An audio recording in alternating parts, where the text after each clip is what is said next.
삶의 작은 일에도 그 맘을 알기 원하네. 그 길, 그 좁은 길로 가기 원해. 나의 작음을 알고 그분의 크심을 알며 소망, 그 깊은 길로 가기 원하네.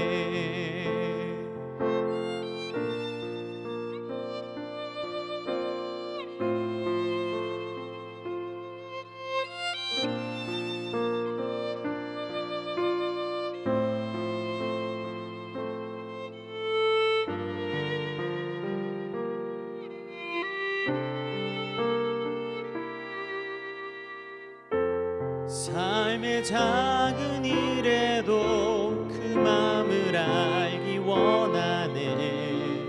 그 길, 그 좁은 길로 가기 원해. 나의 작음을 알고 그분의 크심을 알며 소망, 그 깊은 길로 가기 원하네. 저 높이 솟은 산이 되기보다 여기 오름직한 동산이 되기, 내 가는 길만 비추기보다는 누군가의 길을 비춰준다면 내가 노래하듯이 또 내가 얘기하듯이 살기, 난 그렇게 죽기 원하네. 삶의 한 절이라도 그분을 담기 원하네. 사랑, 그 높은 길로 가기 원하네. 높이 솟은 산이 되기보다 여기 오름직한 동산이 되기, 내 가는 길만 비추기보다는 누군가의 길을 비춰준다면 내가 노래하듯이 또 내가 얘기하듯이 살기, 난 그렇게 죽기 원하네. 삶의 한 절이라도 그분을 담기 원하네. 사랑, 그 높은 길로 가기 원하네. 그 좁은 길로 가기 원하네. 그 깊은 길로 가기 원하네.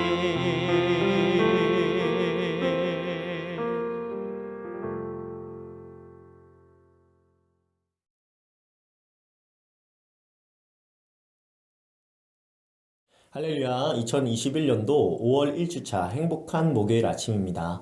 이 아침에 하나님께서 저희에게 허락하신 말씀은 역대상 21장 1절에서부터 8절까지의 말씀입니다. 저희 다 함께 읽겠습니다. 사탄이 일어나 이스라엘을 대적하고 다윗을 충동하여 이스라엘을 계수하게 하니라. 다윗이 요압과 백성의 지도자들에게 이르되 너희는 가서 브엘세바에서부터 단까지 이스라엘을 계수하고 돌아와 내게 보고하여 그 수요를 알게 하라 하니, 요압이 아뢰되 여호와께서 그 백성을 지금보다 100배나 더하시기를 원하나이다. 내 주 왕이여, 이 백성이 다 내 주의 종이 아니니까 내 주께서 어찌하여 이 일을 명령하시나이까? 어찌하여 이스라엘이 범죄하게 하시나이까 하나, 왕의 명령이 요압을 재촉한지라.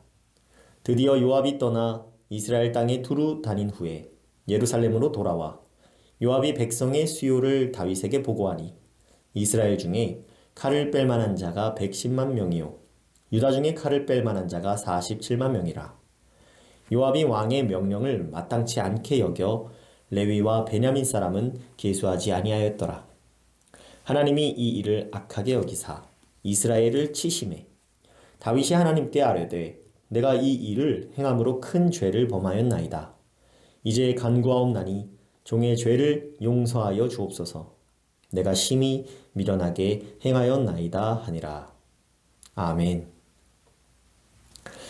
저희가 읽은 이 말씀 통하여서 살아계신 하나님께서 오늘 저희가 순종해야 할 뜻을 선포하셨음을 믿습니다. 오늘 본문 말씀은 다윗이 인구 조사를 명령하고 하나님께서 이 일을 악하게 여기사 나라 이스라엘을 치셨다 하는 내용입니다.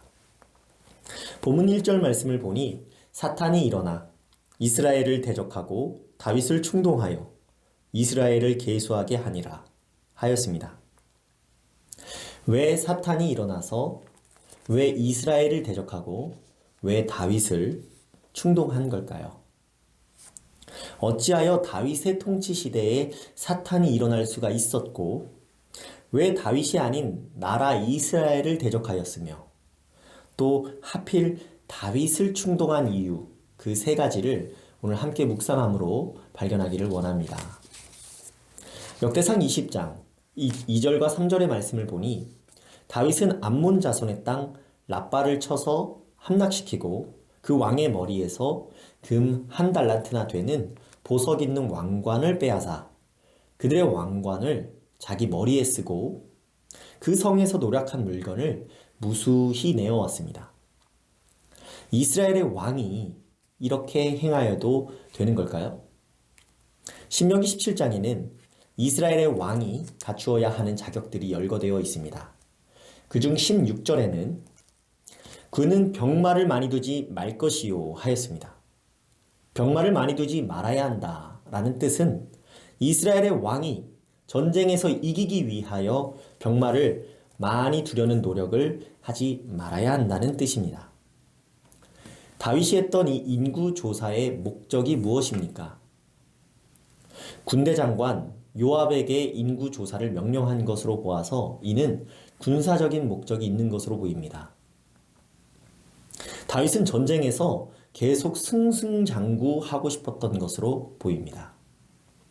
전쟁에서 이기고 지는 것은 오직 하나님의 주권에 달렸음에도 불구하고 이에 대한 다윗의 믿음이 약해졌다는 사실을 발견하게 됩니다. 사무엘하 11장 1절과 2절의 말씀을 보면 이스라엘이 랍바를 에워싸고 전쟁을 할 그 시기에 다윗은 밧세바 사건을 일으킵니다. 다윗은 요압에게 명령하여 밧세바의 남편인 우리아를 죽게 만듭니다. 다윗이 행한 그 일은 하나님께서 보시기에 심히 악한 일이었습니다. 다윗은 나단 선지자의 책망을 듣고서 회개하였지만 첫째 아들을 잃어버리는 징계를 당합니다.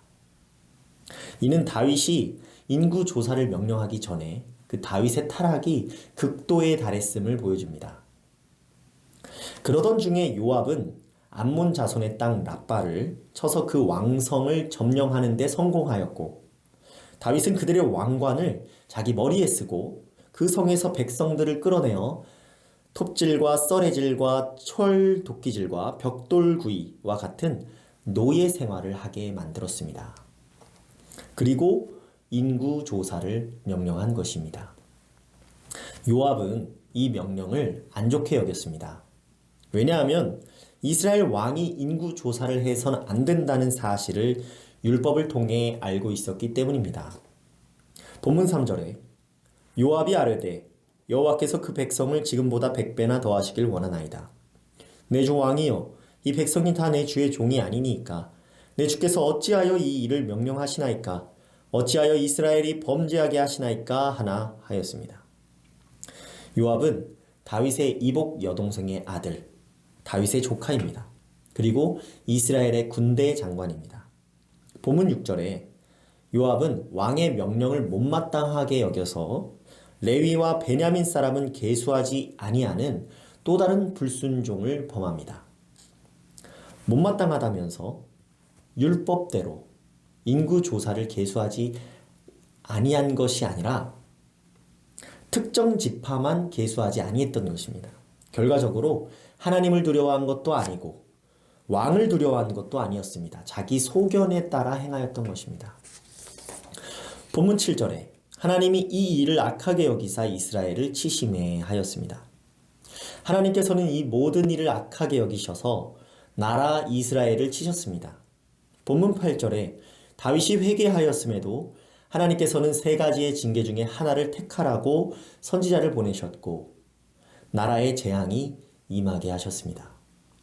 같은 사건을 다루고 있는 사무엘하 24장 1절의 말씀을 보면 여호와께서 다시 이스라엘을 향하여 진노하사 그들을 치시려고 다윗을 격동시키사 가서 이스라엘과 유다의 인구를 조사하라 하신지라 하였습니다.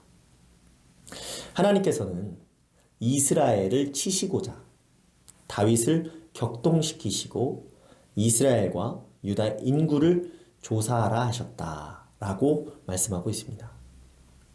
이스라엘은 당시에 하나님께 용서를 받아도 다시 반복하여 범죄하였기 때문에 여호와께서 다시 이스라엘을 향하여 진노하셨다라고 했습니다. 이스라엘 백성 중에 하나님 앞에 범죄하지 아니한 사람이 단 한 명도 없었던 것입니다.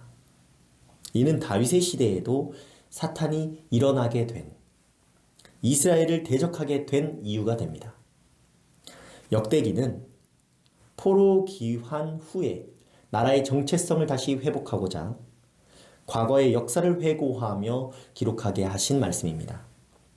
다윗의 인구조사 사건을 두고 다윗 개인뿐만 아니라 온 나라가 하나님 앞에 범죄하였다는 사실을 역대기를 읽는 백성들로 하여금 깨닫게 하셨습니다.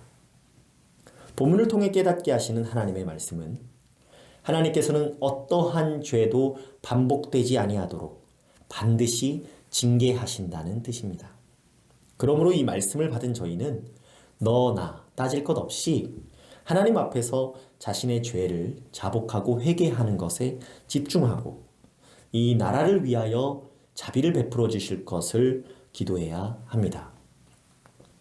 온 백성은 멀쩡한데 다윗만 문제가 있었던 게 아니고 다윗은 멀쩡한데 나라만의 문제도 아니었습니다.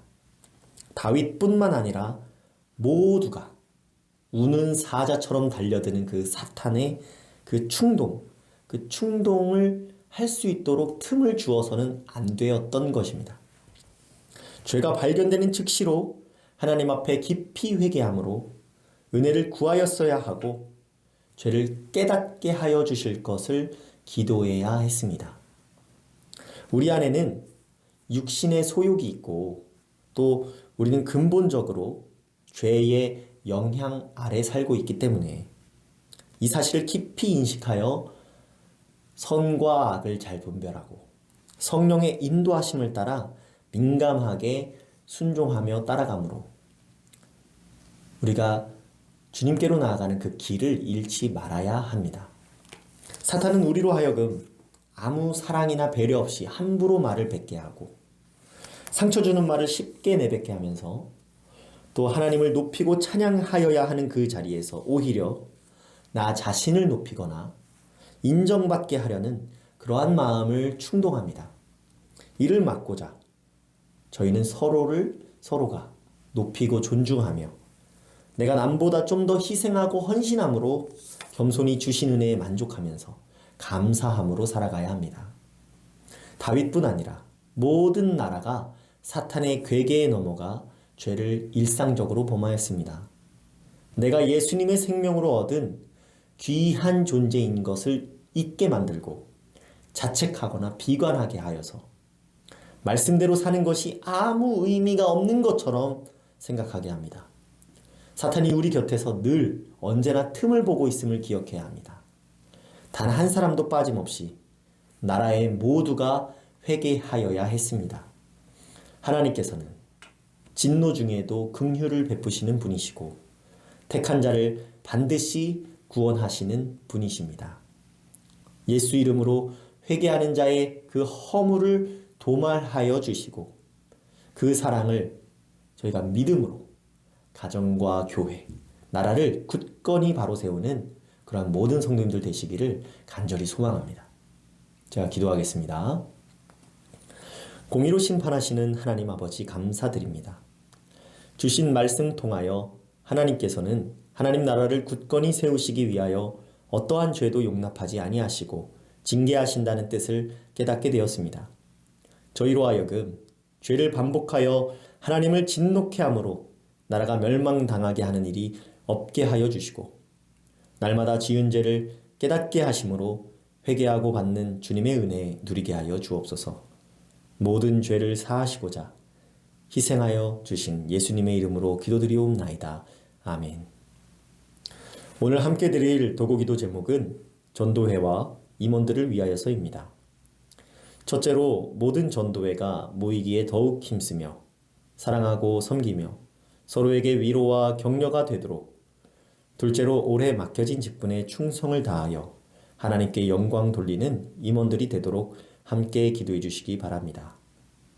이어서 기도하실 때 담임 목사님께서 아프신 곳이 모두 회복되어서 더욱 힘있게 사역하실 수 있도록 합심하여 기도하여 주시길 바랍니다. 그리고 수술 후에 회복 중에 있는 교회 식구들을 위하여, 생활의 어려움 가운데 있는 이웃들을 위하여 코로나 전염병이 조속히 잠잠해지기를 오늘 주신 하나님의 말씀 새기며 각자의 기도 제목과 함께 기도해 주시길 바랍니다. 다 같이 기도하시겠습니다.